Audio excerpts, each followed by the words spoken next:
Actually जब Indians हमारे जाते हैं लाइक अफ्रीकन कॉन्टिनेंट में जाए या गल्फ में जैसे दुबई हो गया, यहाँ जाए या रशिया में, मैं इन सब उसमें गया हूँ कॉन्टिनेंट में, काफ़ी अच्छा रिस्पॉन्स मिलता है इंडियंस को। वेलकम करते हैं लोग, सपोर्टिव होते हैं, इंडियंस को काफ़ी सपोर्ट करते हैं लोग बाहर जाने में। किस किस कंट्री में अभी तक गए आप? स्टार्ट मैंने मडागास्कर से किया था और उसके बाद केनिया, युगांडा, रवांडा, मडागास्कर के बाद हम लोग आ गए थे इधर Ivory Coast, Zambia, Zimbabwe, Namibia, Angola, काफ़ी 20+ हो चुके हैं। इधर आप दुबई आ जाएं, फिर उसके बाद आप रशिया में आ जाएं, सिंगापुर में, ये सब विजिट किए हुए। अफ्रीका में लोग लाइक 2 डेज के लिए लाइफ जी रहे हैं, सैटरडे और संडे। वो 5 डेज वर्क करते हैं, 2 डेज लाइफ को जीते हैं। उन लोगों को ये टेंशन नहीं है कि कल क्या होगा, उन्हें ये है सैटरडे संडे क्या होगा, तो वो उसके लिए अपनी लाइफ को जी रहे हैं। आदाब, आवाज़ द वॉइस के स्पेशल पॉडकास्ट में आपका खुशामदीद है।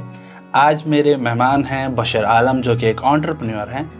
और बशर की ख़ास बात यह है कि ये अभी तक 20 से ज़्यादा मुल्कों में एग्जीबिशंस में इन्होंने हिस्सा लिया है। इनकी जर्नी के मुतालिक बात करेंगे। बहुत बहुत शुक्रिया हमें अपना वक्त देने के लिए। शुक्रिया गौर भाई, आपने बुलाया, अपना टाइम दिया मुझे, काफ़ी अच्छा लगा उसके लिए। हाँ, आपकी जो MBA जर्नी, आपका बिजनेस में आना और आपका एग्जीबिशंस में जाना, ये सब हम डिस्कस करेंगे। पहले आप बताएं कि जो व्यूअर्स आज आपको पहली बार देख रहे हैं, बशर आलम कौन है, कहाँ से की पैदाइश है और स्टडीज़ क्या क्या हैं और किस तरह से बिजनेस में आए। एक्चुअली मेरा जो होम टाउन है वो फलौदा है, जो डिस्ट्रिक्ट मेरठ में आता है, और मेरी स्टडी सारी मेरठ में हुई है। और मैंने MBA किया है मेरठ से ही, वेंकटेश्वरा यूनिवर्सिटी से, और उसके बाद मैंने आगे की जर्नी स्टार्ट की है। तो बिज़नेस में आप कैसे आए? क्या ख़ानदानी बिजनेस था या खुद कुछ इनोवेशंस के साथ आए? एक्चुअली मेरी पूरी फैमिली किसान है और बिजनेस में भी है और पॉलिटिक्स में भी है। सब लोग ना पूरा फैमिली बैकग्राउंड हमारा इसी लाइन से ऑलराउंडर है। ऑलराउंडर है। तो उसी के देखते हुए जब मैं ग्रेजुएशन में था तो मैंने अपनी कंसल्टेंसी स्टार्ट की ग्रेजुएशन करते हुए। उसके साथ साथ चलते हुए जब 2013 में मैंने बाहर का एग्जीबिशन का स्टार्ट किया। तो एग्जीबिशन का हमें आप बताएं, किस तरह से आपने शुरू किया? और हमें आपके मुतालिक पता चला कि आप 20 से ज़्यादा मुल्कों में गए, तो किस तरह से ये सिलसिला शुरू हुआ? एक्चुअली 2013 में हमारे रिलेटिव्स हैं, वो पहले अफ्रीका जाते थे, तो उनसे मेरा डिस्कस हुआ इस बारे में। तो फर्स्ट टाइम मैं मडागास्कर गया एग्जीबिशन के लिए।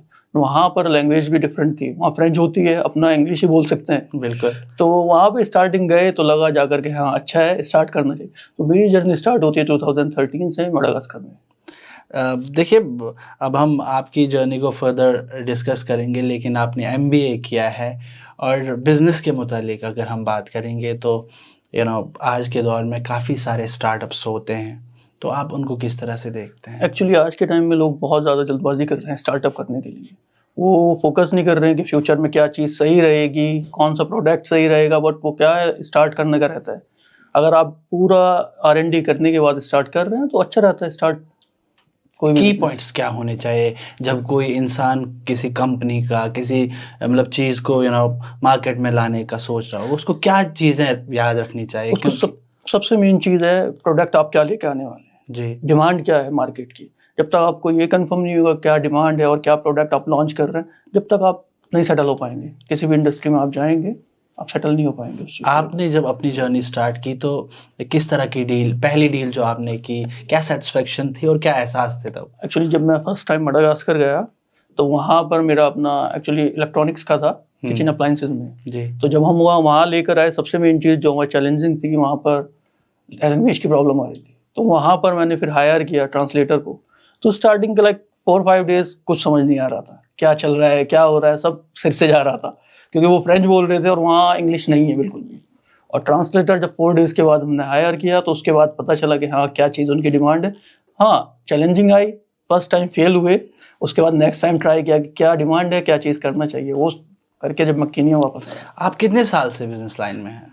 मुझे ऑलमोस्ट लाइक 16 ईयर हो चुके हैं। देखिए, जब इंसान कारोबार करता है तो इसमें अप्स एंड डाउन्स होते हैं। कभी बशर ने ये सोचा कि यार अब नहीं होगा, शायद गिव अप करना चाहिए, या किस चीज़ ने आपको मोटिवेट किया कि इतने सालों से आप इसमें हैं? एक्चुअली जब अभी कोरोना आया तो उस टाइम मैं बोत्सवाना में था। बोत्सवाना में क्या पूरे वर्ल्ड में सब लॉकडाउन हो गया था, तो एग्जीबिशन टोटल्स बंद थी, टोटल स्टॉक खत्म हो चुका था, वहाँ रुका हुआ था, कुछ मूवमेंट नहीं थी। तो उस टाइम लगा कि नहीं यार, छोड़ देना चाहिए, इंडिया चाहिए।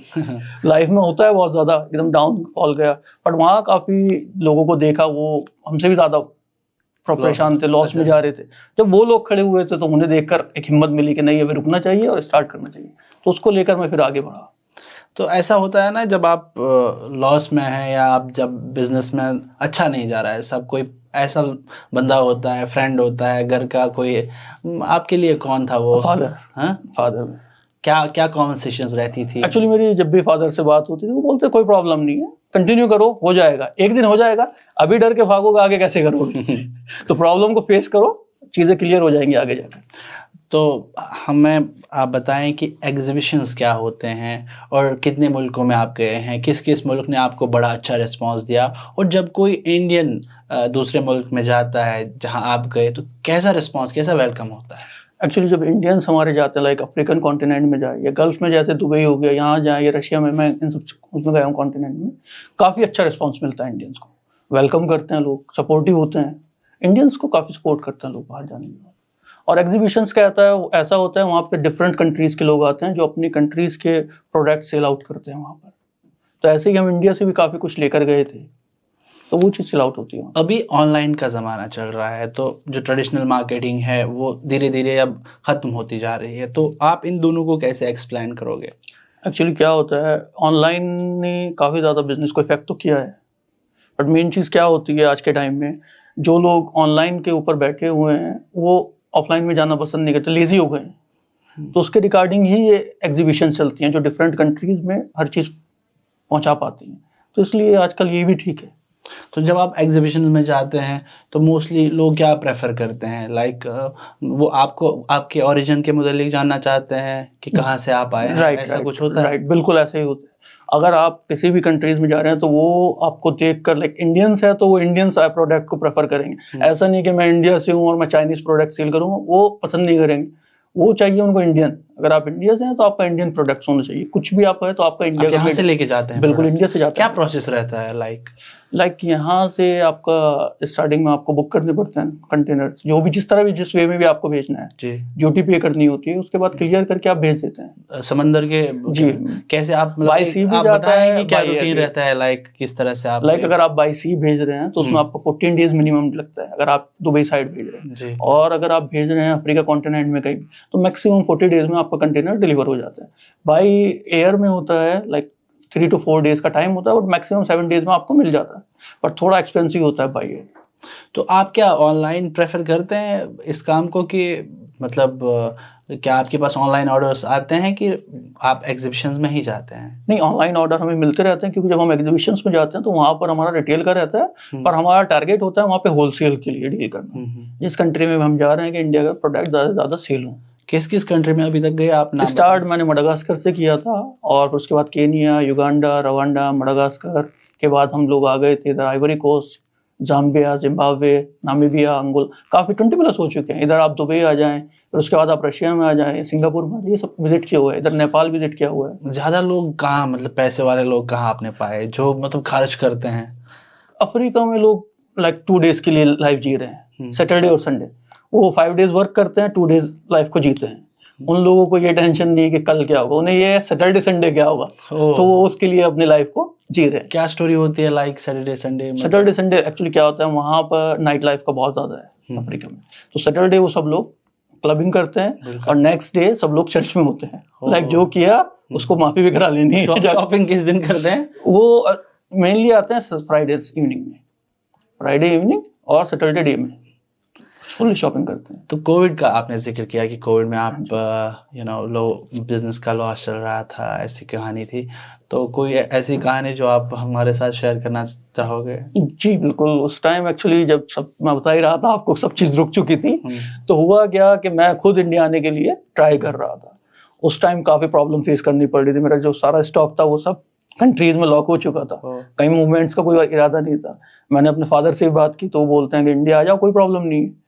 बट वहाँ जब लास्ट में मैंने लोगों को देखा, लाइक वो चैलेंजिंग पूरा हर चीज़ को ले रहे हैं हर तरीके से, वहाँ पे कुछ नहीं है एक्चुअली सपोर्ट ना, जैसे हमारे इंडिया में है कोविड का इतना असर नहीं था, बट वहाँ रियल में था। लोग काफ़ी परेशान थे, बहुत बुरी हालात। जब वो लोग हिम्मत कर रहे थे, चीज़ों को एडजस्ट कर रहे थे, तो फिर उन्हें देखकर मुझे लगा कि मुझे भी कुछ करना चाहिए। फिर वहाँ मेरा गवर्नमेंट के साथ टेंडर हुआ, और मैंने उन लोगों को। कितने दिन बाद आप हिंदुस्तान वापस आए? मैं इंडिया आया हूँ 23 में तब पूरा कितने उस टाइम नहीं है, मैं 4 साल कंटिन्यू रहा। ओह, 4 साल पूरा वहीं रहा, पूरा कोविड टाइम पूरा कैसे मैनेज कर लेते थे? मतलब डेली रूटीन क्या रहता था वहाँ? डेली स्टार्टिंग में लाइक जब बंद हो गया था तो कुछ नहीं होता था, सुबह उठना, सिर्फ चीजों को देखना, समझना कि क्या कर सकते हैं, और एवरीडे वही चल रही थी स्टार्टिंग में। बट बाद में जब लोगों को देखा, उसके बाद गवर्नमेंट से मैंने वहाँ बात की, कुछ लोग थे मेरे अपने जानने वाले, तो उनके थ्रू मैंने वहाँ ऑर्डर लिया और वो फुलफिल किया, लाइक फूड प्रोडक्ट से उन्हें सप्लाई किया, वहाँ पर काफ़ी चीज़ें हैंडल की। तो आज का यूथ जो है, जो एमबीए कर रहा है, मतलब जो बीबीए एमबीए लाइन में है, तो उनके लिए आप किस तरह की मतलब मैसेज रहेगी? क्या एमबीए या बीबीए से, एमबीए से पहले बीबीए के मतलब बीबीए कंप्लीट किया और बिजनेस में आए, क्या बेटर रहता? एक्चुअली देखो, अगर आप बिजनेस करना चाह रहे हैं तो उसके लिए ऐसा नहीं है कि आपको एमबीए ही करना है, उसके लिए आप बीबीए के बाद भी या बीकॉम के बाद भी आप बिजनेस कर सकते हैं। बट उसके लिए फिर आपको एक ही चीज पे फोकस करना है कि आपने प्रोडक्ट क्या रखना है और मार्केट की डिमांड क्या है। अगर आपको डिमांड नहीं पता है तो आप फेल हो जाओगे।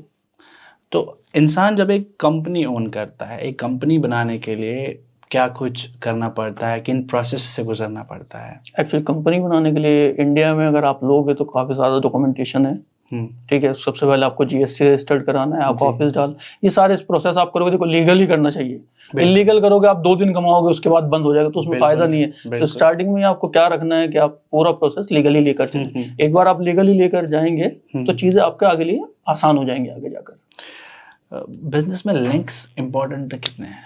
काफी ज्यादा। आपके लिंक से लिंक्स बन गए, बाद में इंपॉर्टेंट होते हैं। वो स्टार्टिंग में लगा था, जब मैं स्टार्टिंग में फेल हुआ था कि बिना लिंक्स के मैं आ गया, लाइक नॉलेज नहीं, डायरेक्ट मैं मडागास्कर पहुंचा हूँ, कंट्री अलग है, लैंग्वेज अलग है, तो लिंक्स होना जरूरी है। तो आप डायरेक्ट मतलब कैसे आपने सर्च किया था लाइक एग्जीबिशंस का? कोई बताया आपको कि स्टार्टिंग में कि मेरे रिलेटिव्स हैं, उन्होंने मुझे आइडिया दिया था इस चीज को लेकर, तो मैं चला गया फिर। तो अभी जो यूथ बिजनेस में आना चाहता है और जो एमबीए कर रहे हैं, जो बीबीए कर रहे हैं, उनके लिए खास मैसेज क्या रहेगी जो आपने अपने तजुर्बे से अपने बिजनेस के इसमें सीखा है? जब एक बार स्टार्ट करो तो पीछे नहीं हटना है, बढ़ते जाना है। जिस भी बिजनेस में आप जा रहे हो या जिस लाइन में भी आप जा रहे हो, आपको बढ़ना है। अगर आप हारोगे, डरोगे, पीछे हटोगे तो फिर नहीं बढ़ पाओगे, यानी कंटिन्यू करना है कोई भी चीज़ कर रहे हो। अभी एक ट्रेंड चल रहा है कि बहुत सारे कंटेंट क्रिएटर्स एक स्टेज बनाते हैं, फिर जाके बिजनेस, छोटे छोटे स्टार्टअप्स हैं, उनको बोलते हैं कि हम आपको फंड करेंगे, हम आपको इतना दे रहे हैं। तो वो सब कितना अहमियत रखता है बिजनेस में? वो एक्चुअली देखो बहुत ज़्यादा अहमियत भी रख सकता है और कहीं नहीं, क्योंकि एक्चुअली क्या ना, वो सबको नहीं करते हैं सपोर्ट। वो 100 लोगों को बुलाएंगे, उनके आइडिया लेंगे, जो मैं देख रहा हूँ, जो मेरी अपनी नॉलेज के हिसाब से वो सपोर्ट करते हैं 100 में से 1 या 2 लोगों को, बट आइडिया कितने आ गए, उन पर 100 आ गए। तो उससे अच्छी यार कुछ और सोर्स लेकर उसको अपना बिजनेस स्टार्ट करो। You have been in business since last decade, तो what keeps you going? क्या चीज़ आपको रोज मोटिवेट करते हैं? एक्चुअली बिजनेस फैमिली की स्टार्टिंग से मिला हुआ, वही चीज माइंड में सेट है, बिजनेस का ही करना है। एक्चुअली मेरी पूरी फैमिली में सब बिजनेसमैन है ज्यादातर। नहीं, आपको क्या पुश कर रहा है मॉर्निंग में जब आप उठते हैं कि ये काम करना है, फिर से करना है? Like what keeps you motivating? Main चीज ये होती है पैसा। पैसा तो देखो नॉर्मल है, आप गोल्स होते हैं कि वो पूरे करने हैं। कुछ गोल्स हैं जो मेरे अपने, वो पूरे करने के लिए। शौक किस चीज का रखते हैं?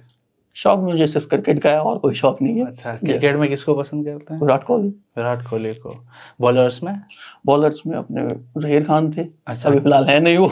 अच्छा, खेलते थे हैं? हाँ, खेलता हूँ। कैसे टाइम निकालते हैं? लाइक जब भी हम फ्री होते हैं, जैसे एग्जीबिशन ओवर हो जाती है तो उसके 1-2 दिन फ्री रहते हैं, उस टाइम में हम क्रिकेट खेलते हैं। तो यहाँ आप जब इंडिया वापस, कितना टाइम इंडिया में गुजारते हैं? लाइक एक अभी मैक्सिमम 1 मंथ, उसके बाद निकल जाता है। कौन सा मंथ रहता है वो ऐसा कुछ नहीं है, वो आना जाने में रहता है। वहाँ का वेदर कैसा रहता है? वेदर अभी जैसे यहाँ पर हमारे यहाँ गर्मियाँ चल रही हैं, तो वहाँ ठंड है, डिफरेंट है, अच्छा है वेदर, कोई प्रॉब्लम नहीं है। ठीक है। अफ्रीका कोई खाना ऐसा हो जो आपको पसंद? वहाँ का होता है जैसे न्यामा चुमा, वो बोला जाता है, जब मटन का होता है हमारे यहाँ, तो वो अच्छा होता है। न्यामा चुमा। अच्छा। तो अगर मैं आपको बताऊं, इंडिया या अफ्रीका? देखो इंडिया तो रहेगा ही वो बिजनेस के लिए, इंडिया को नहीं छोड़ सकते ना। देखो ये तो अपना पसंद ही है, अपनी कंट्री है। बिल्कुल। अच्छा, आपसे बात करके बहुत अच्छा लगा, काफ़ी सारी इन्फॉर्मेशन आपने हमारे तक पहुंचाई। तो फाइनल एंड लास्ट क्वेश्चन मैं पूछना चाहूँगा कि अपनी बिजनेस से कोई ऐसा गिफ्ट या कोई ऐसी चीज़ जो आपने खरीदी जो आपके दिल के करीब हो, जो आप शेयर करना चाहोगे? वो अफ्रीका से एक्चुअली मैंने एक हैंडमेड आइटम्स लिया था कुछ, वो मेरे पास काफी अच्छा लगता है। लाइक वो अफ्रीकन मैप है, जो वहाँ की एक ट्राइब्स होती है केन्या के अंदर, जो पूरा टाउन है वो विडो टाउन है, वो वहाँ से लिया था। वो काफी करीब है, वो काफी पसंद भी है मुझे। हाँ, फाइनल एंड लास्ट क्वेश्चन, जो काफ़ी जब भी हम मार्केट में जाते हैं तो बिजनेसमैन कहते हैं कि आज मार्केट बहुत कम है, ये है वो है, तो to all those business person जो हमें देख रहे हैं उनके लिए क्या मैसेज रहेगी? क्या आप लगे रहें, होगा, कीप गोइंग ऑन। अच्छा, बिल्कुल आप लगे रहें, हो जाएगा। अभी चल रहा है डाउन, देखो डाउन है तो अप्स भी आएगा, ये मेन चीज होती है। ये नहीं कि डाउन ही डाउन जाएगा, तो अप्स आएगा, जस्ट वेट एंड वॉच। जो भी बीबीए और एमबीए कर रहे हैं स्टूडेंट्स या जो बिजनेस लाइन में आना चाहते हैं, बशर आलम एक इंस्पिरेशन है। किस तरह से ये एग्जीबिशन में जाके अपना सामान बेचते हैं और एक अच्छे खासे बिजनेसमैन हैं। अगले एपिसोड में किसी और गेस्ट के साथ आपसे मुलाकात होगी, तब तक के लिए अल्लाह हाफिज़।